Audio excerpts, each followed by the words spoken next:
महिंद्रा ने अपनी Scorpio N को जून 2022 में लॉन्च करा और इसके लॉन्च के एक महीने बाद ही ये ब्रांड अपनी पुरानी वाली स्कॉर्पियो को रीलॉन्च करता है और इस गाड़ी का प्राइस डायरेक्टली 3 लाख रुपए रिड्यूस कर देता है। एंड गेस व्हाट, इस गाड़ी की अभी भी ज्यादा बढ़िया ब्रांड वैल्यू बनी हुई है as compare to Scorpio N. और यही नहीं, टोयोटा ने अभी अपनी इनोवा हाई क्रॉस को लॉन्च करा जो कि हाइब्रिड फॉर्मेट में आती है। पर गेस व्हाट, जो इनोवा क्रैश है उसको ये ब्रांड दोबारा रीलॉन्च कर रहा है डीजल फॉर्मेट में। तो दोस्तों ये हो क्यों रहा है और ब्रांड ऐसा कर क्यों पा रहे हैं, अपनी पुरानी गाड़ी को और नई गाड़ी को साथ में बेच रही है और दोनों गाड़ियां बढ़िया बिक रही है, बढ़िया ब्रांड्स की प्रॉफिट हो रही है। तो ये प्रैक्टिस इंडिया में आजकल काफी बढ़िया चल रही है, पर बाहर की मार्केट में स्पेशली जापानीज मार्केट में इसका काफी सालों से यूज हो रहा है। जिसमें 1983 में सुजुकी ने अपनी 800 को इंडिया में लॉन्च किया था और कुछ ही सालों में ये गाड़ी इंडिया की बेस्ट सेलिंग गाड़ी बन जाती है और अगले 17 सालों में इस गाड़ी में ऑलमोस्ट कोई डिफरेंस नहीं आता। जो अंडरपिनिंग है गाड़ी की ऑलमोस्ट सेम रहती है, बस थोड़ी बहुत कॉस्मेटिक डिफरेंस कर करके इस गाड़ी को इंडिया में रीलॉन्च करते रहते हैं। पर बाहर की मार्केट में इस गाड़ी की नई नई आइट्रेशन आते जा रही थी और सुजुकी चाहते थे कि उन वाली आइट्रेशन को इंडिया में लॉन्च करे क्योंकि अब कॉम्पिटिशन थोड़ा बढ़ते जा रहा था। पर दिक्कत क्या थी कि मारुति 800 की ऑलरेडी इतनी ज्यादा तगड़ी ब्रांड वैल्यू हो गई थी और बावजूद कि ये गाड़ी इंडिया में 17 साल पुरानी थी, इस गाड़ी की अभी भी ज्यादा सेल हो रही थी एज कम्पेयर टू 17 साल पहले। तो अगर मारुति इस गाड़ी को डिसकंटिन्यू करते और इसकी नई आइट्रेशन को लॉन्च करते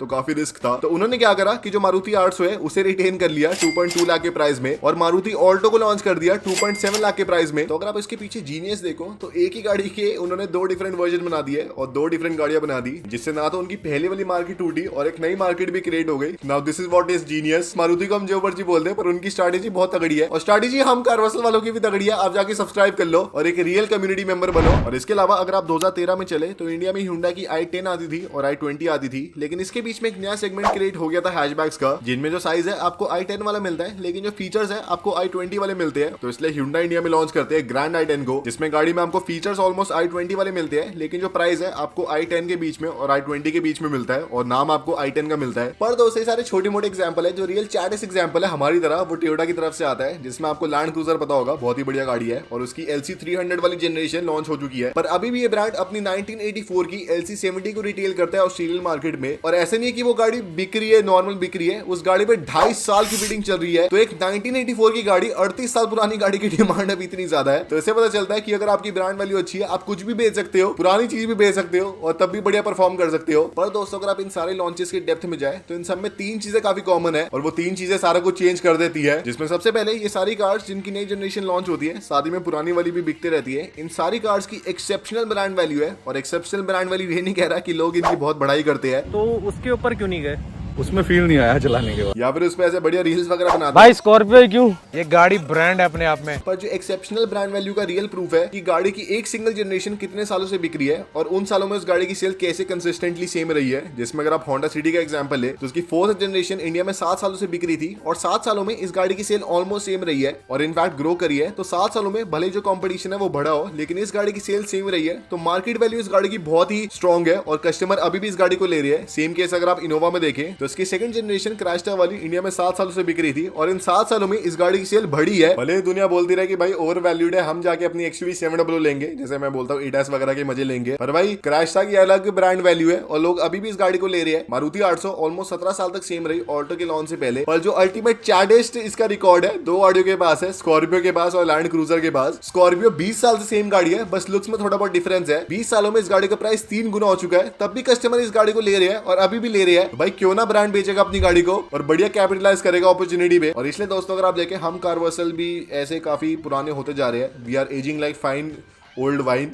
3-4 साल हो गए कमरे में वीडियो बनाते बनाते, बढ़िया आप सब देख रहे हो और आप सब देखते रहो, सब्सक्राइब कर लो। और फिर दोस्तों अगर आप दूसरी चीज नोटिस करें इन सारे लॉन्चेस में कि जो नई गाड़ी लॉन्च होती है, जो नया सक्सेसर लॉन्च होता है किसी भी गाड़ी का, वो हमेशा एक डिफरेंट मार्केट को केटर कर रहा होता है एज कम्पेयर टू पहले वाली गाड़ी। जिसमें जब महिंद्रा अपनी स्कॉर्पियो एन को लॉन्च कर रहे थे तो उन्होंने कह दिया था कि स्कॉर्पियो एन उनके अर्बन ग्लोबल ऑडियंस के लिए बनी है और वही जो स्कॉर्पियो क्लासिक है उसको वो रिटेन करने वाली है जो कि उनकी अर्बन रूरल ऑडियंस के लिए बनी है। तो इसमें ऐसा नहीं कि वो कोई डिस्क्रिमिनेशन करे कि भाई तुम Tier 2 या Tier 3 सिटी के हो तो इसलिए भाई स्कॉर्पियो क्लासिक पकड़ो, तुम भाई बढ़िया दिल्ली या फिर मुंबई रहते हो तुम स्कॉर्पियो एन पकड़ो। ये बेसिक कस्टमर प्रेफरेंस होती है कि जनरली अगर आप देखें स्कॉर्पियो एन Tier 1 सिटी वाले और थोड़े अर्बन लोगों को ज्यादा पसंद आ रही है और जो स्कॉर्पियो क्लासिक है उसकी ब्रांड वैल्यू अभी भी ज्यादा है Tier 2 और Tier 3 सिटीज में। और इसमें कुछ बुराई नहीं है, ये बस कस्टमर प्रेफरेंस है। और सेम चीज टोयोटा कर रहे हैं अपनी इनोवा के साथ, जिसमें इनोवा क्रैशटर इंडिया में एक रगेड यूटिलिटेरियन टाइप MUV थी जो कि इंडियंस को बहुत ही पसंद थी क्योंकि इसमें आपको भले कम फीचर्स मिले लेकिन जो आपको मिलता था बढ़िया काम करता था और जो गाड़ी की बेसिक सारे अंडरपिनिंग है बहुत ही स्ट्रॉन्ग स्ट्रॉन्ग थे और इसलिए गाड़ी टैक्सी यूनिवर्स के बीच में और शोफर ड्रिवन लोगों के बीच में काफी फेमस थी। लेकिन वही जो इनोवा हाई क्रॉस है उसमें आपको हर एक वो चीज मिलती है जो कि आपको इनोवा क्राइस्टा में नहीं मिलती थी। आपको सनरूफ मिलती है, आपको एडास मिलता है, रिक्लाइनेबल सीट्स मिलती है, तगड़ी आपको बड़ी बड़ी स्क्रीनें मिलती है। और ये गाड़ी जो और थोड़ी प्रीमियम वाली एमयूवीज है, फॉर एग्जांपल किया कार्निवल जैसी, उनको राइवल करने की कोशिश कर रही है। तो एक तरह से भले दोनों कार्स के नाम सेम है, दोनों कार्स इनोवा है, लेकिन जो उनकी मार्केट है एकदम डिफरेंट है और इसलिए ब्रांड्स दोनों कार्स को एक साथ बेच पा रहे हैं बिना एक दूसरे की ब्रांड वैल्यू को हार्म करे। और ये काफी कूल चीज है, अगर आप देखें काफी ऐसी यूनिक चीज है, बिजनेस लेसन है एक तरह से। और जो लास्ट चीज है इन सारे कार लॉन्चेस में वो बहुत ही कूल है और हम कस्टमर्स के लिए बहुत ही अच्छी है कि अगर आप देखें जब भी कोई नई जनरेशन लॉन्च करे ब्रांड और पहले वाली को रिटेन करे है तो जनरली वो अपनी पहले वाली जनरेशन का प्राइस काफी ड्रास्टिकली रिड्यूस कर देते हैं ताकि वो थोड़ी और कंपेलिंग बने और जो नई वाली जनरेशन है और जो पुरानी वाली जनरेशन है उनके बीच में ज्यादा बड़ा प्राइस गैप आ जाए ताकि वो जस्टिफाई कर पाए अपनी पुरानी वाली जनरेशन को रिटेन करने का। फॉर एग्जाम्पल जब सिटी की नई वाली जनरेशन लॉन्च हुई थी तो उन्होंने पहले वाली को रिटेन किया था और उसका प्राइस ऑलमोस्ट 6% या फिर 60,000 रुपए से रिड्यूस कर दिया था ताकि वो थोड़ी और कंपेलिंग बने कस्टमर्स के लिए। और सेम जब महिंद्रा ने अपनी स्कॉर्पियो एन को लॉन्च करा और दोबारा जब स्कॉर्पियो क्लासिक को रीलॉन्च करा